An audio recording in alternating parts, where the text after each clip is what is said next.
Bonjour les amis, bonjour à toutes, bonjour à tous. 7 novembre 2022, 14h44. Comme je vous l'avais annoncé il y a quelques jours, 2 jours maximum, je vais tenter, je dis bien tenter, de vous parler du film qui s'intitule Nos Solars, qui est un film qui date de 2010 et qui raconte l'expérience du médium Chico Xavier, du moins qui développe la théorie qu'il a émise au sujet de la vie après la vie. Avant de démarrer, je voudrais vous faire écouter l'extrait gratuit. Euh, je pense que là, il n'y aura pas de souci. Et donc, juste après, bien, je vous parlerai de cela avec aussi ma façon de voir les choses. Donc, ce ne sera pas un débrief du film, hein, absolument pas. Mais je vous parlerai et du film et de notre façon, à Maryse et à moi, de voir les choses. Nos façons, à nous deux, sont très similaires d'ailleurs. Donc on voit ça tout de suite les amis.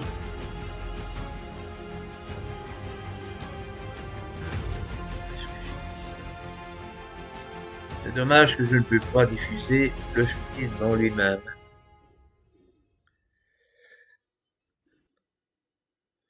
Un petit quart d'heure, entre 15 et 20 minutes les amis.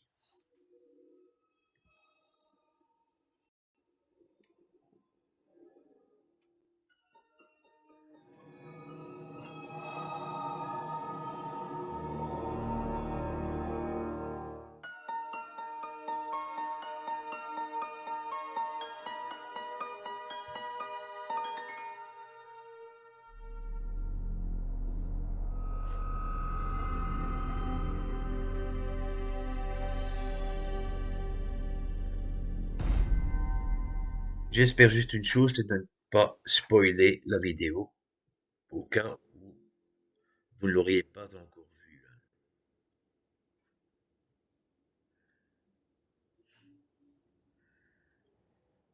C'est ennuyant que je ne peux pas diffuser le... Je n'oserais pas, hein.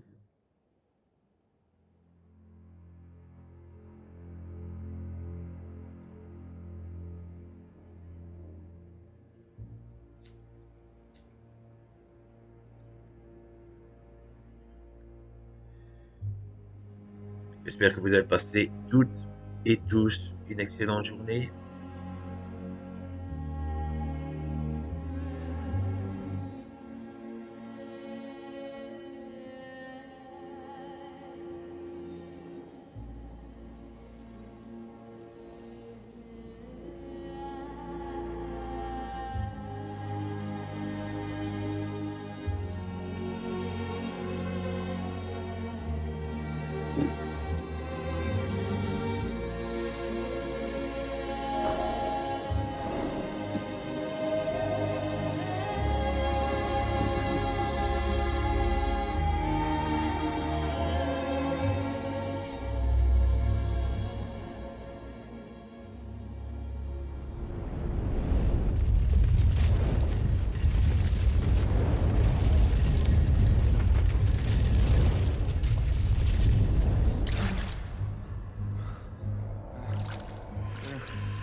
C'était comme se réveiller d'un long rêve. Mais je découvris vite que je n'appartenais plus au monde des vivants.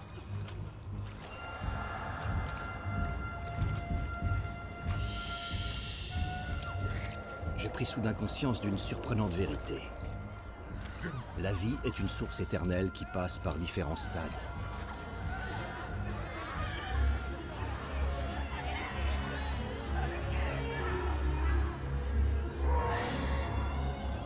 Je me réveillais dans une autre dimension, baptisée le Seuil.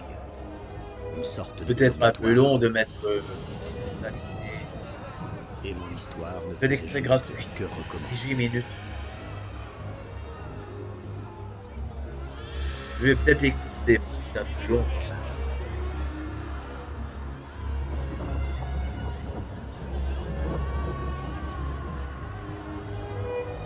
Oui, je vais essayer de lire mes notes que j'ai mises à jour. Oui, il n'y a pas de problème.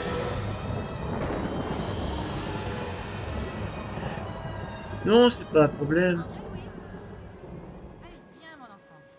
Tu as dit bonjour à ton père et à ta grand-mère.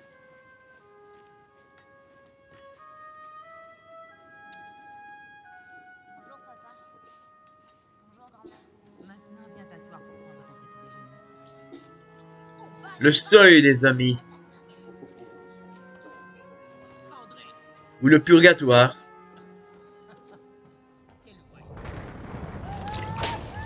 J'aurais assez bien de choses à dire à ce sujet.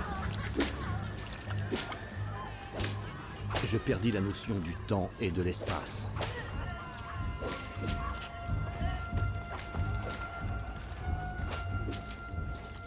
Mon corps souffrait autant que mon âme. J'étais le jouet de force que je ne pouvais pas comprendre.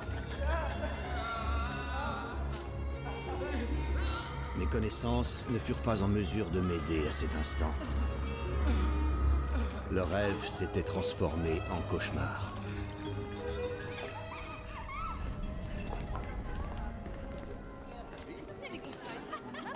C'est quoi, je te l'avais dit, ne l'aimera jamais. Donc André Louis fait preuve d'excès d'alcool, de cigarettes, d'aliments aussi, d'excès en tout genre en fait. Donc n'hésitez pas les amis, quand vous en avez la possibilité, de visionner au moins cet extrait gratuit. Et je pense que pour 6,90 €, 6,90 €, vous pouvez louer pendant 48 heures de film.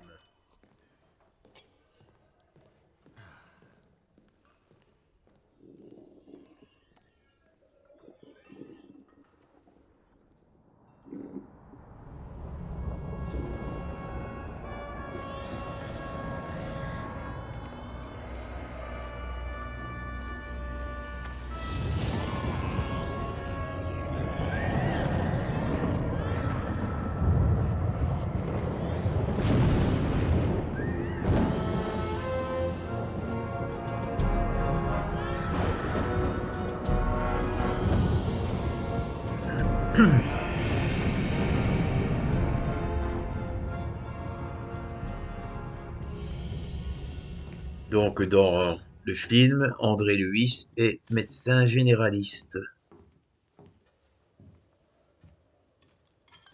Mariano, tu as fini tes devoirs? Oui papa. Tu peux aller jouer.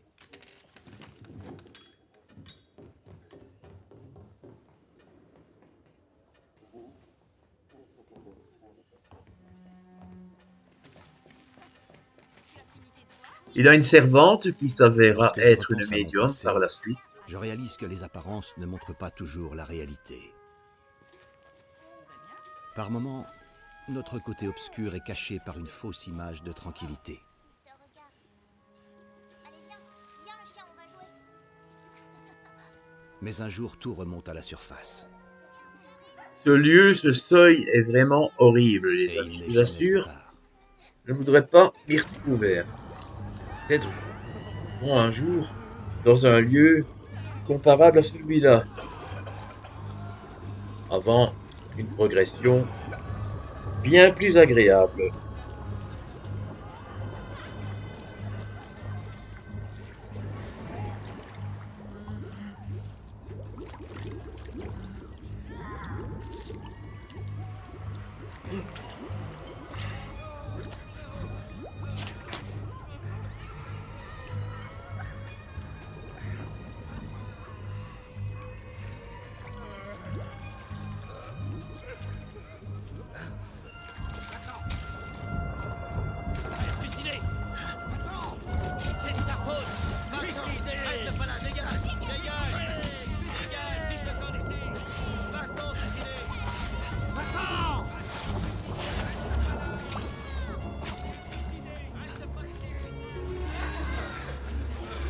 On dirait des zombies.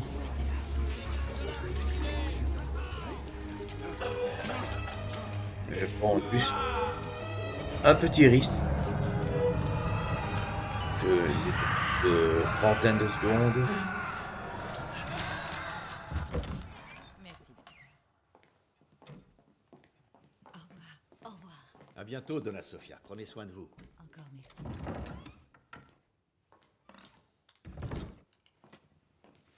Docteur, C'est dommage. Je vous Je en puis prie. peut-être le faire. viens, c'est à nous. Je suis pas sûr, les amis.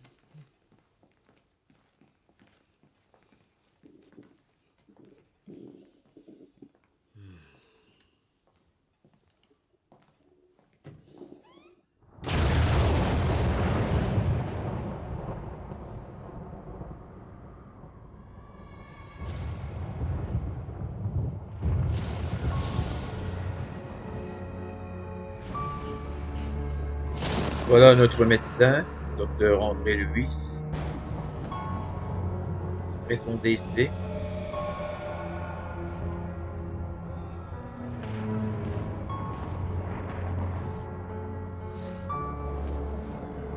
Il se retrouve parmi des personnes diverses et variées.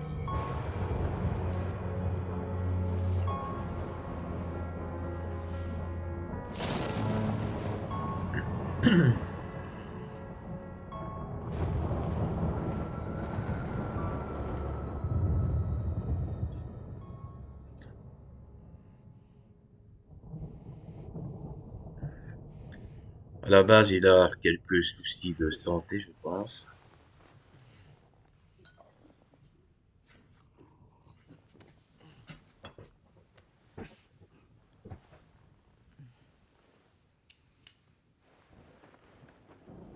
Est-ce que ça va?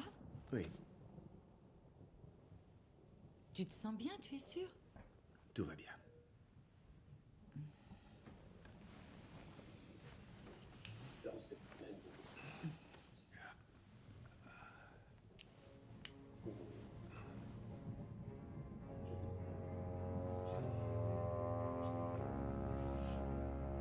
Cela ressemble un peu à Walking Dead, là.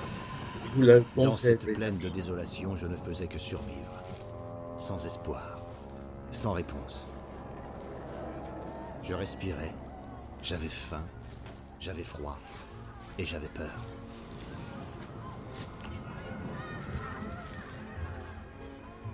Pardonne-moi, je t'en prie. Pardonne-moi. Pardonne-moi,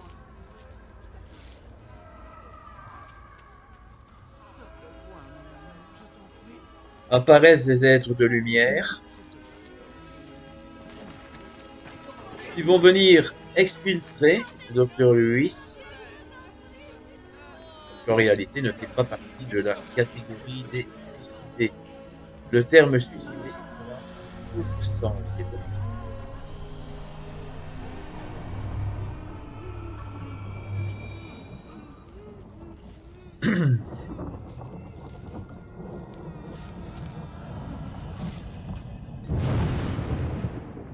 Et ça m'ennuie de ne pas pouvoir vous faire partager ce film. Est-ce que ça va?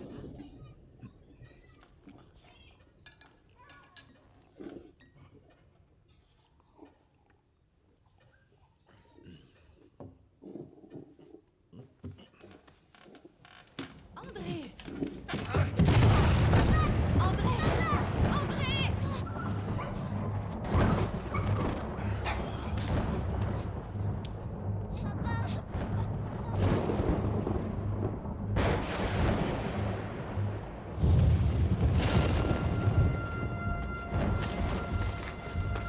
Va-t'en, suicidé! Suicidé!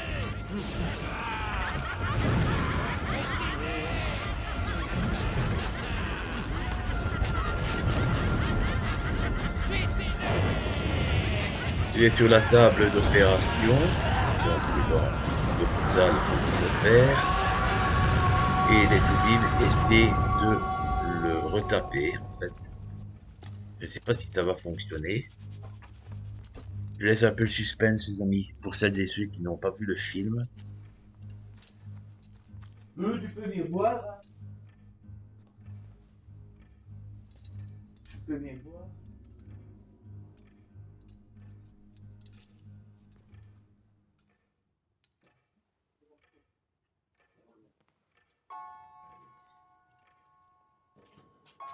Dommage que je ne puis pas. Bah, peut-être que je peux, hein. Je suis pas certain du tout.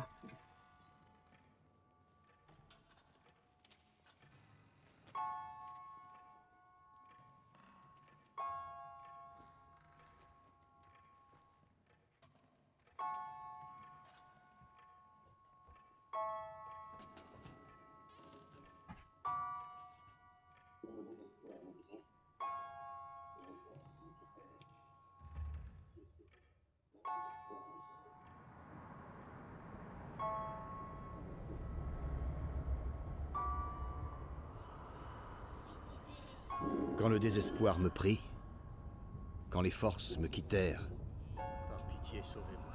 quand tout espoir me semblait impossible, Sortez-moi d'ici.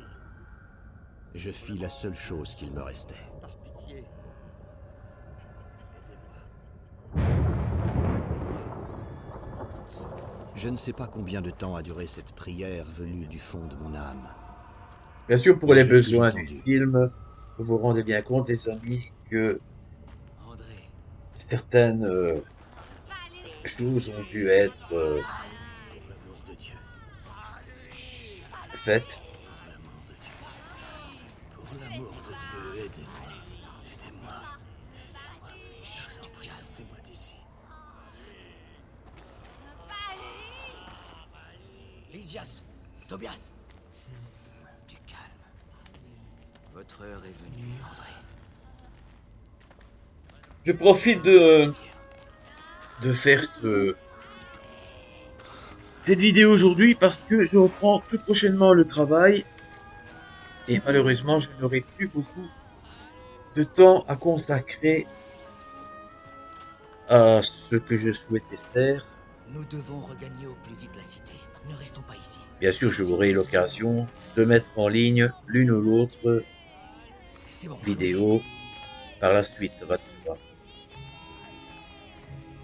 Mais celle-ci a demandé un travail de réflexion assez important.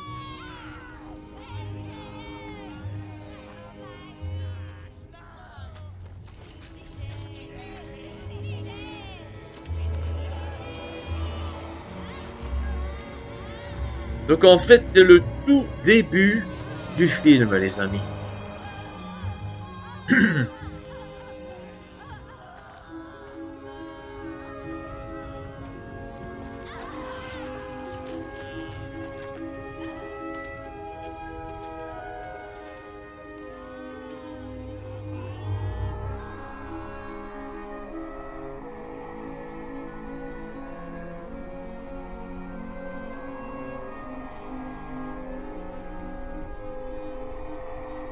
Le docteur Lewis est amené sur un brancard dans ce qui fait office d'un hôpital. Il ne porte pas le nom d'hôpital, mais qui porte le nom de demeure.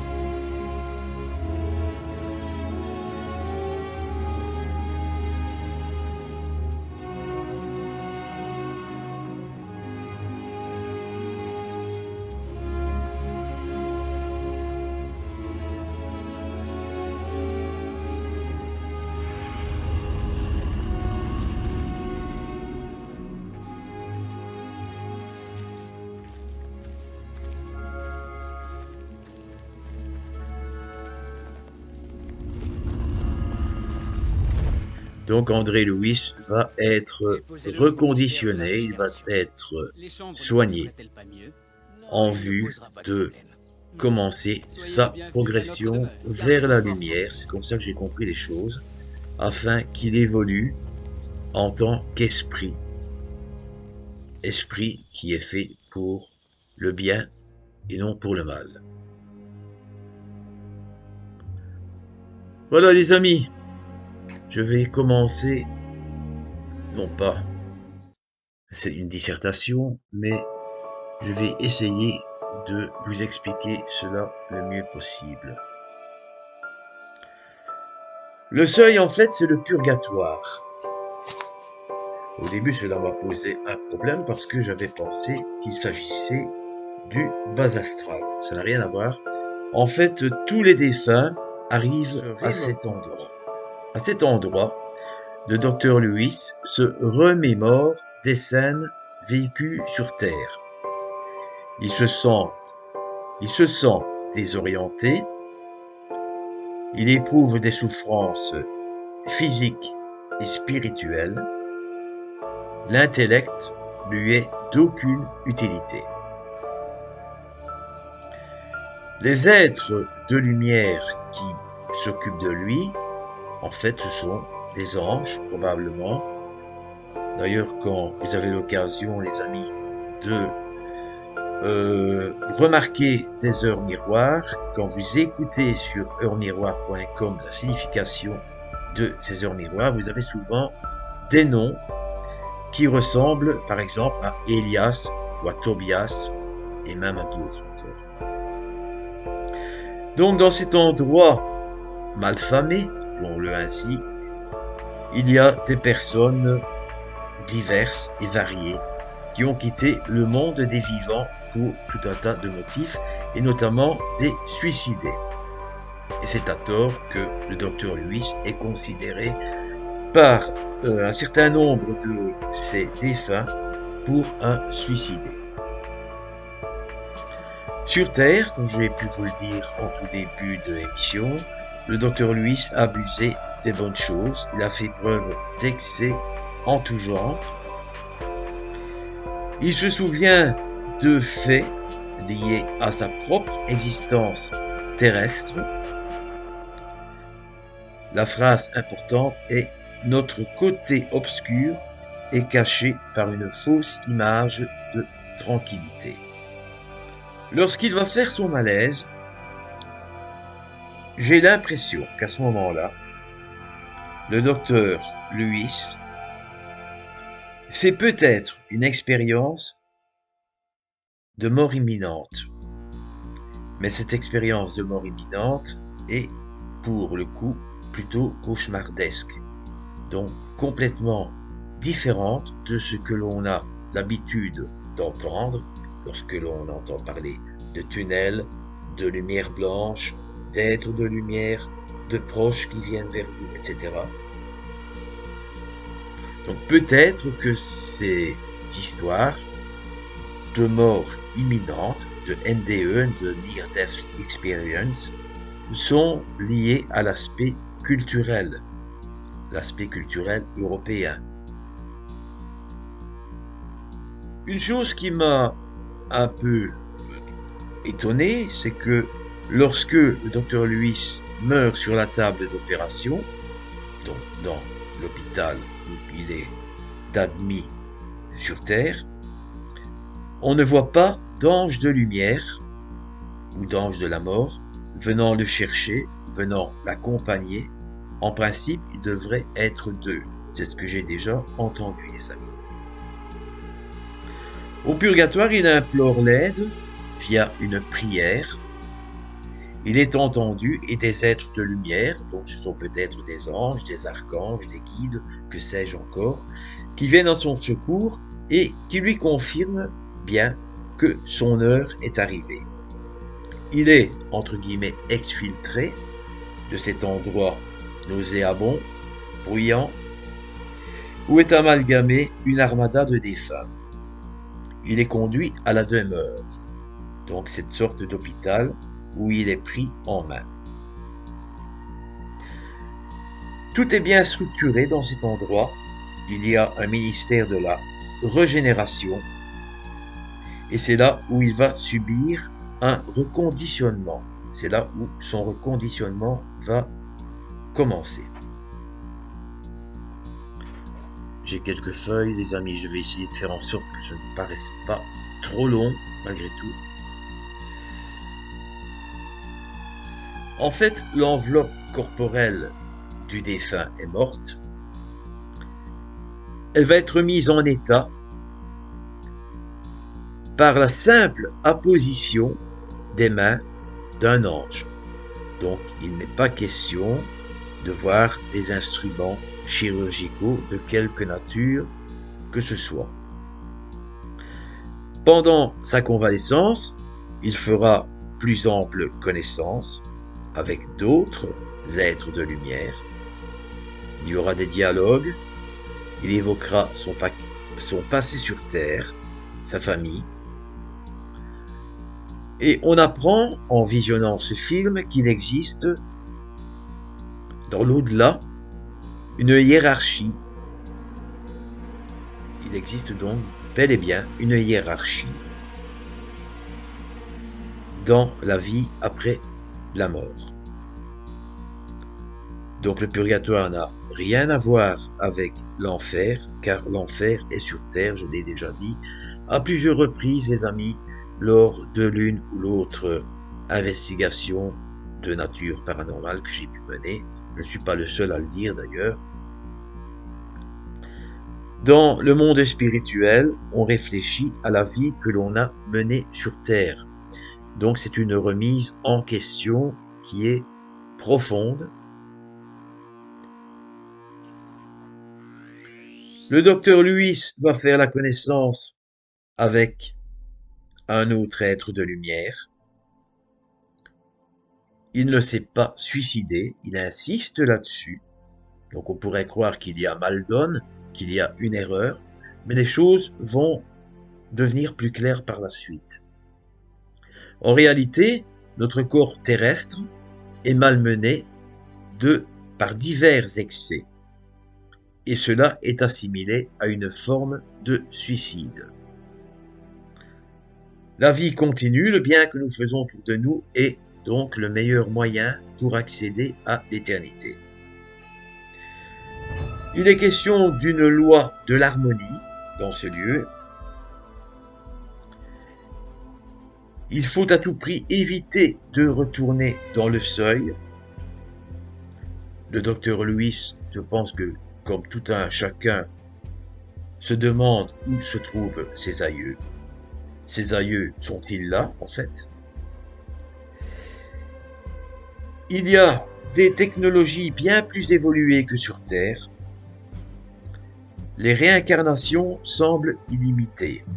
Alors là, les amis, j'aime attirer votre attention sur un fait, c'est que je pense que tous les médiums ne sont pas du même avis.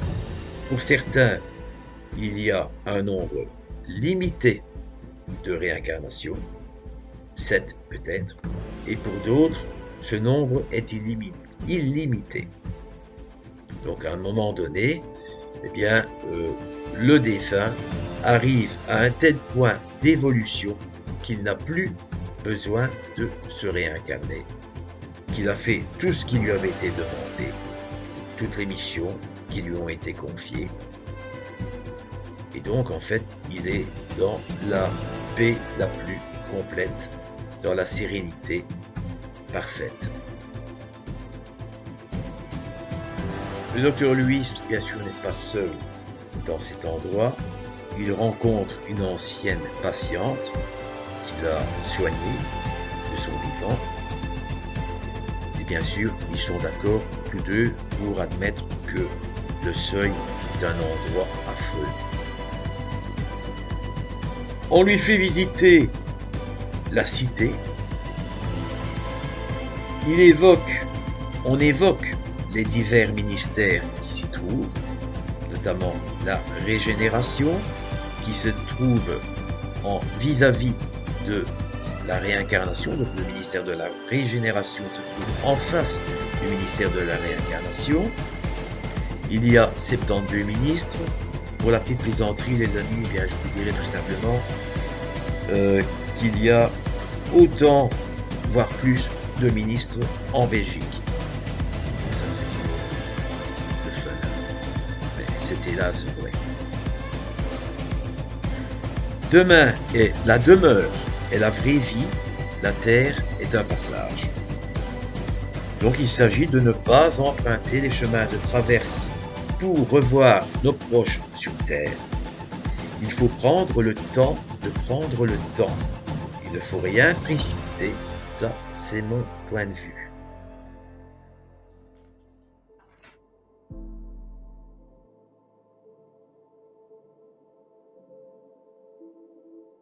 Évidemment, il est humain que Louis, le docteur Louis, veuille contacter sa famille. Ça se fera en temps voulu, bien sûr. Il existe là-haut diverses technologies de communication. Sur Terre, eh bien, nous, qu'est-ce que nous avons comme technologie pour entrer en contact avec l'un ou l'autre défunt? Mais nous avons notamment la transcommunication instrumentale. C'est une méthode. Il y a aussi le rôle des médiums qui sont là pour transmettre les messages.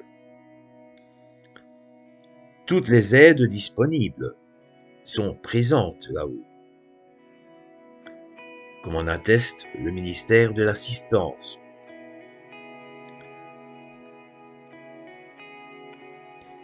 Et il se trouve que ce ministre de l'Assistance, parce que à la tête d'un ministère, bien sûr, il y a un ministre, s'occupe de tout le monde. Il ne laisse personne sur le côté, il ne laisse personne sur le bord de la route. Les ministres, en quelque sorte, sont des aidants, peut-être même des accompagnants. Et dans cette demeure, on insiste sur le mérite. Il faut s'occuper pour le bien-être de la cité. Tout mérite se gagne exclusivement par le travail. Toute forme de service est une véritable bénédiction. Comme vous l'avez compris, les amis, la médecine terrestre est bien différente de la médecine céleste. Alors, quel est le genre de travail, le genre d'occupation auquel s'adonnent les défunts? Eh bien, en fait, il y a un océan de matière invisible au-dessus de la Terre. Donc, il y a tout un tas de possibilités pour s'occuper. Il n'y a pas d'obligation, mais si l'on veut gagner des points de mérite, eh bien, il est préférable de s'adonner à une occupation valorisante pour la collectivité. On insiste aussi sur l'importance de la prière des êtres aimés vis-à-vis de leurs défunts.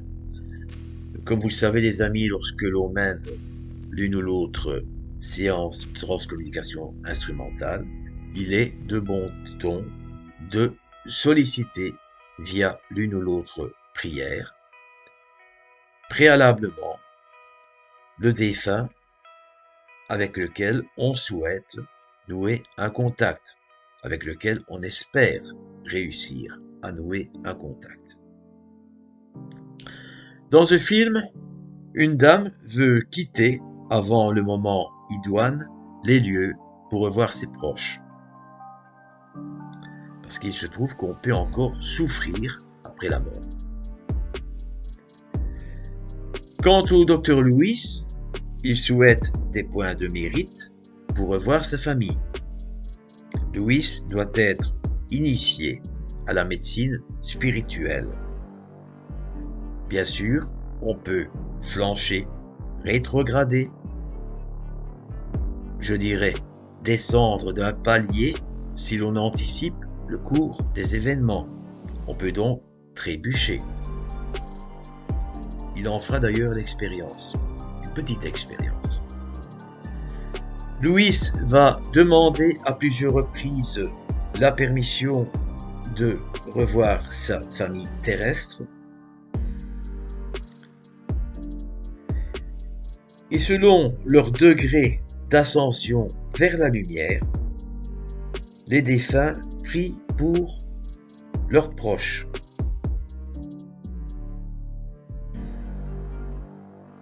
Selon leur degré d'ascension vers la lumière, il y a des défunts qui prient pour des proches se trouvant à un niveau inférieur d'évolution spirituelle. Je ne vous cache pas les amis que c'est quand même assez compliqué, mais bon, jusqu'à présent je suis globalement d'avis avec les idées qui sont développées dans ce film. Le libre arbitre est la règle. Le but est d'avancer en tant qu'esprit libre. Par la pensée des défunts les plus évolués viennent vers leurs proches qui les sollicitent. Il y a une parfaite organisation, il y a des tours de garde, personne n'est laissé à son sort dans la demeure. On progresse donc en fonction des points de mérite que l'on a engrangés au service de la collectivité. C'est moi qui le dis, mais c'est sous-tendu, c'est sous-jacent dans ce film. Mériter là-haut n'a pas le même sens que celui que nous donnons sur Terre. Il ne s'agit pas d'accumuler des biens terrestres. Nous vivons dans une société de consommation. Là-haut, c'est complètement différent. Il est fait à plusieurs occasions allusion à la réincarnation. Il existe aussi la désincarnation. Donc c'est lorsque quelqu'un qui a terminé une réincarnation revient dans la demeure. À ce moment-là, on parle de désincarnation, possiblement dans l'attente d'une prochaine mission.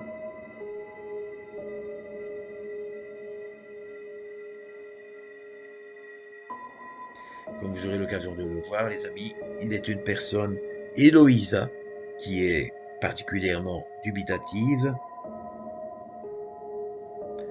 Or, comme je viens de vous dire, il faut une préparation minutieuse en vue d'une possible réincarnation. Il ne faut pas précipiter les choses.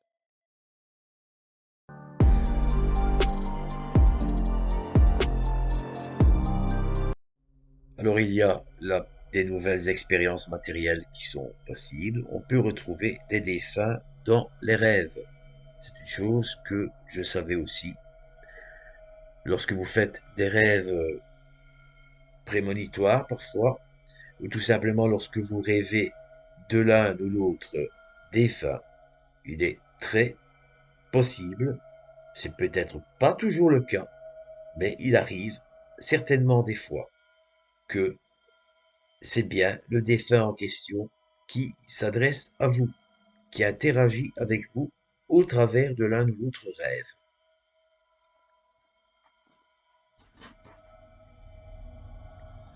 Donc, comme je vous ai dit, les défunts sont des accompagnants. Ils n'ont pas la possibilité de faire venir dans la demeure des personnes qui viennent de mourir. Ils n'ont pas la possibilité de les faire venir dans la demeure sur commande, devrais-je dire. Et pour en revenir à la personne que je vous ai citée il y a quelque temps, Héloïsa va faire la triste expérience de vouloir regagner la vie terrestre dans son corps charnel, avec son corps charnel plus précisément. Elle devient ainsi une âme qui s'égare. Or, il faut faire preuve d'humilité, de discipline, de dévouement.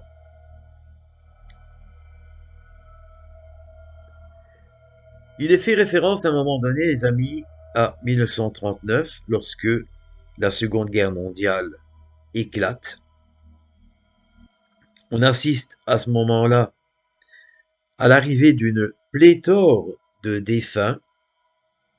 Là où je suis un peu réservé à l'égard du film, c'est que on a l'impression, mais c'est un film finalement, que toutes ces personnes décédées arrivent spontanément dans la demeure. Or, il y a, me semble-t-il, un passage obligé par le purgatoire. Donc là, il y a eu certainement un raccourci. C'est quand même un film qui fait près d'1h50. À un moment donné, il faut quand même un peu raccourcir. Alors, il est fait allusion au psaume 23. J'essaierai de vous mettre le psaume 23 qui est chanté normalement par l'un ou l'autre artiste français dont j'ai hélas oublié le nom. J'essaierai de toute façon de vous le mettre en fin de vidéo. Revenons, pardon, à l'esprit perturbé qu'est Héloïsa. Une action entraîne une réaction, donc elle veut à tout prix quitter la demeure, et du coup, eh bien, elle se retrouve à la case départ. Elle retourne au seuil. Elle a échoué dans sa tentative de retourner sur Terre, dans le but de revoir son fiancé, si j'ai bien compris, avec son corps physique. Le corps physique qu'elle avait lors de son décès, ce qui est tout à fait impossible. Donc elle doit recommencer son apprentissage. Elle doit repartir à zéro en quelque sorte.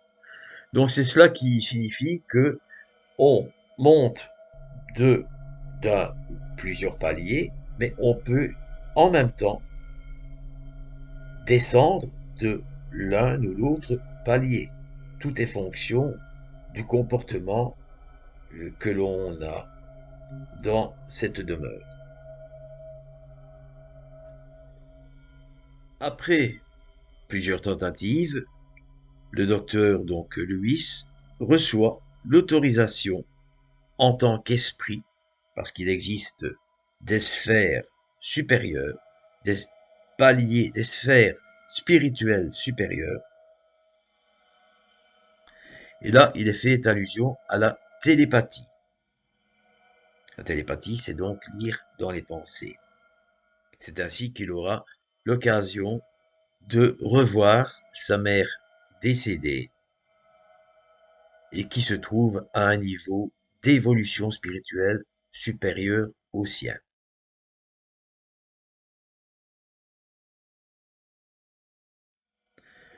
Le passé, donc, ce sont tout simplement les excès matériels et l'absence de vie spirituelle. Le docteur Lewis va renaître en quelque sorte. Il va, sous forme d'esprit, visiter sa famille terrestre et il a été tout d'abord remarqué par son chien. Vous savez toutes et tous que les chiens, comme les chats, ont des facultés médiumniques. Je ne suis pas le premier qui le dit, les amis. Ce sont des choses que j'ai entendues. C'est pas moi qui l'invente non plus. Les chiens, les chats peut-être même plus que les chiens, voient les esprits des défunts. Alors chez lui, sur Terre, Louis, qui a reçu l'autorisation, observe ce qui se passe. Les esprits voient tout. Et il se trouve que Louis est fâché parce que depuis son décès, son épouse a refait sa vie, elle s'est remariée, et on a ici, dans le film, un cas de poltergeist. Il est fâché et il le fait savoir de cette façon en faisant un bruit assez significatif. Ce qui signifie aussi que les esprits éprouvent encore des sentiments, même négatifs, des sentiments de rancœur, vis-à-vis des personnes terrestres qu'ils ont connues. Le docteur Lewis évitera les embûches qui le ramèneraient au seuil. Donc il a quand même une évolution spirituelle suffisante pour ne pas commettre d'impair et ne pas se retrouver au point de départ. Une chose importante aussi, les amis, que j'ai remarqué, eh bien, Louis va faire preuve de pardon à l'égard de son ex-femme en favorisant, la guérison du nouveau compagnon de celle-ci. La servante, puisque ce sont des gens assez aisés, qui ont une grande propriété, est une dame de couleur, elle est médium, elle voit l'esprit de Louis s'éclipser, elle le voit quitter les lieux. Donc, il me semble, je l'ai déjà entendu plusieurs fois, que les médiums, peut-être pas tous, j'ai tendance à croire que beaucoup d'entre eux voient les esprits des défunts tels qu'ils veulent se montrer à eux, à l'époque qu'ils choisissent tout simplement. Mais donc c'est eux qui décident d'apparaître. Donc je ne crois pas, en tout cas si c'est le cas, que l'un ou l'autre d'entre vous qui a des facultés médiumniques bien définies, bien établies, n'hésite pas à me le dire. Si l'esprit d'un défunt ne souhaite pas se manifester auprès de l'un ou l'autre médium, il ne le fera pas. Et si c'est pas le cas, je suis bien sûr ouvert, vous le savez les amis, à tout débat contradictoire. Des esprits très évolués sont donc capables de réaliser des guérisons miraculeuses, telles que Louis l'a fait,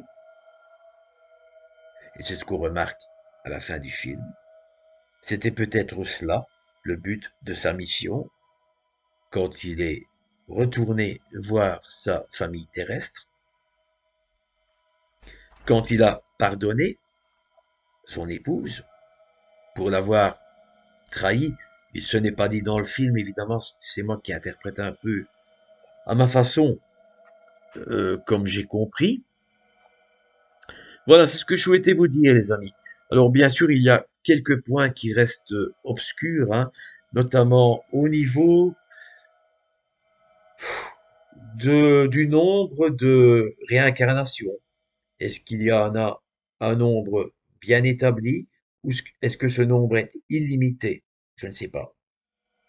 Moi, je ne suis pas médium, donc je n'ai jamais eu la possibilité d'aller voir là-haut ce qui se passait. Est-ce qu'au bout de X réincarnations, peut-être 6, 7, comme cela peut être 2000, 3000, je n'en sais rien, l'esprit du défunt est évolué, a atteint un point d'évolution tel qu'il est assimilé, pour ainsi dire, quasi à un ange ou à un archange. Il devient peut-être à son tour être de lumière. Bon, je ne vais pas en dire de plus, les amis, parce que je ne suis pas théologien, je ne suis pas exégète de l'un ou l'autre écrit biblique ou coranique. Donc voilà, je vais m'arrêter là.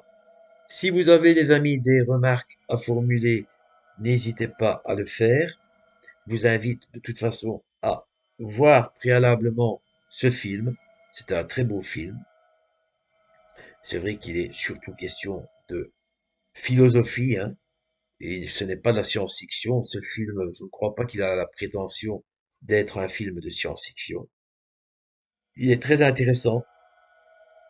Maryse et moi avons dû le visionner à 2 reprises, et je vous assure que j'ai repris ici des notes totalement différentes de celles que j'avais établies la première fois. Il y a 12 pages. Mon écriture est un peu particulière, je suis d'accord avec vous. Mais si je ne l'avais pas fait, les amis, eh bien, je pense que je me serais grandement trompé par moment. Voilà, sur ce, je vais essayer de vous retrouver l'extrait du psaume 23, Le Seigneur est mon berger. Je vais vous le mettre en ligne et je vais essayer d'agrémenter. Ce n'est pas un cours, je n'ai pas la prétention non plus de donner l'un ou l'autre cours de philosophie, pas du tout. C'est pas ça le but. C'est de vous inviter tout simplement à regarder ce film, à vous faire votre propre idée. Ne prenez pas pour argent comptant tout ce que je vous dis. Vous avez parfaitement le droit d'avoir une vision des choses diamétralement opposée à la mienne. Ce n'est pas un souci. Je suis ouvert à tout dialogue, à tout débat contradictoire, comme je vous l'ai déjà dit. Voilà, les amis, sur ce, je vous souhaite une excellente fin de journée. Il est 15h40 et je vais donc m'employer à présent à monter cette vidéo. Je vous laisse toutes et tous de la caméra, mais pas du cœur, et je remercie de nouveau nos nouveaux abonnés. Et depuis, il y a eu 2 nouveaux abonnés qui sont venus agrandir la communauté CMPR. Merci à eux du fond du cœur. À bientôt. Psaume 23. Psaume de David. L'Éternel est mon berger, je ne manquerai de rien. Il me fait reposer dans de verts pâturages. Il me dirige près des eaux paisibles. Il restaure mon âme. Il me conduit dans les sentiers de la justice à cause de son nom. Quand je marche dans la vallée de l'ombre de la mort, je ne crains aucun mal, car tu es avec moi. Ta houlette et ton bâton, voilà mon réconfort. Tu dresses devant moi une table, en face de mes adversaires. Tu oins d'huile ma tête et ma coupe déborde. Oui, le bonheur et la grâce m'accompagneront tous les jours de ma vie, et je reviendrai dans la maison de l'Éternel pour la durée de mes jours.